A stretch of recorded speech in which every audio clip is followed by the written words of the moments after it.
sense, man. Alright, I know you guys were watching that 3 afternoon after school, huh?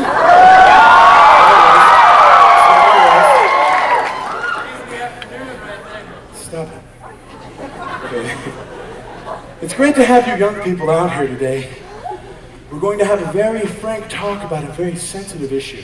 Now, I have great respect for you young people, and that's why I think we can talk about this in a very open and direct way.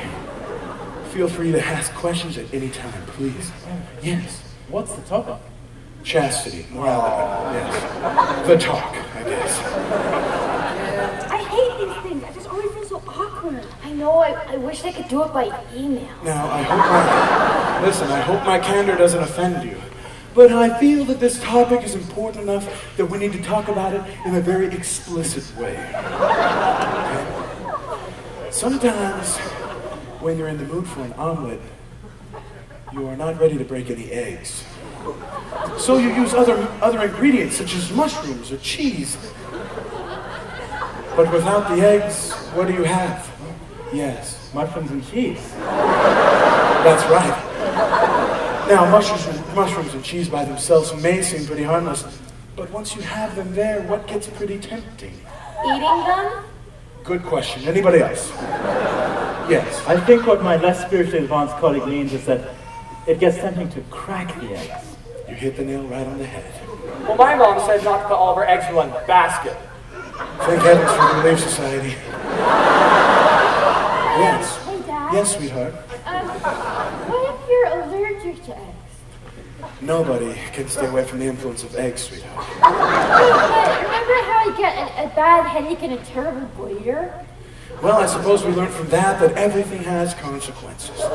Wait, I'm sorry. A couple of days ago, I made an omelet and I used eggs. You come talk to me later. It was breakfast. It tasted... Shut your mouth. I said talk to me later.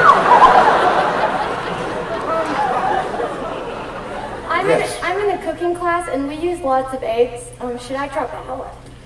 I think homeschool is always a good option in that case. I don't get this. This is just making me hungry. Well, maybe I can draw a more clear picture for you, a little bit more explicit. Thank you. Say you're stranded in the desert and you come across a castle of jello. What would you do? Well, Yes. do we have cameras? No, just a parrot. Does the parrot talk? That depends. That depends on what. Listen, Aaron, this isn't time for off-colored humor. Get over yourself. So, Will, what would you do? I would probably eat the jello. But even if it were carbonated?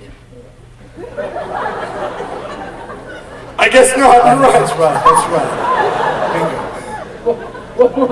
What if the parrot starts eating the jello?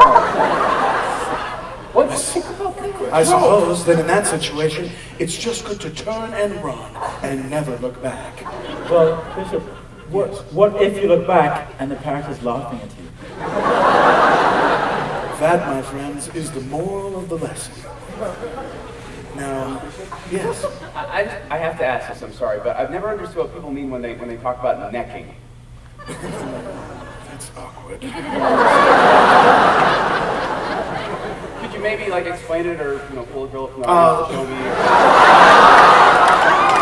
I think the way that I'm going to explain it, explicitly as I will help everybody understand what it is. Have you ever played the South American game Highlight? No, I haven't. Well, it seems pretty confusing though, doesn't it? Yeah, but not as bad as cricket. Okay, but let's say you have with your friends playing a game of cricket and you have a compass in your hand. How does that change the game? I have no idea. Yes. You know which way north is. And how does that help us? It helps if you're heading north. You must be on scholarship. Do you all see what's going on here? Wait, no, I don't understand why I still have to come talk to you. I said that's enough out of you. Now, when you get into these difficult situations, and you will, young people. Maybe not you, Peyton. When you get into these difficult situations, I have a poem that I would like every one of you to memorize. I have my daughters learn it annually. Bryn? Get out of here! What are you doing? I said talk to me later. I expected more out of you. Bryn, will you please recite that poem for us? Yes. Necking, schmecking, icky poo caca. That's right. Whoa. As persuasive as that's going to be to keep me from necking, I just don't understand how that all makes sense in terms of morality. Aaron, there's no need to get contentious here, buddy. I'm not being contentious. I just can't follow all the crazy metaphors. Oh, and I suppose that you think you were delivered by the stork. Icky poo caca. Aaron, it's all right. No need to be embarrassed. I guess I'm just going to have to come right out and say it without drawing it. Okay.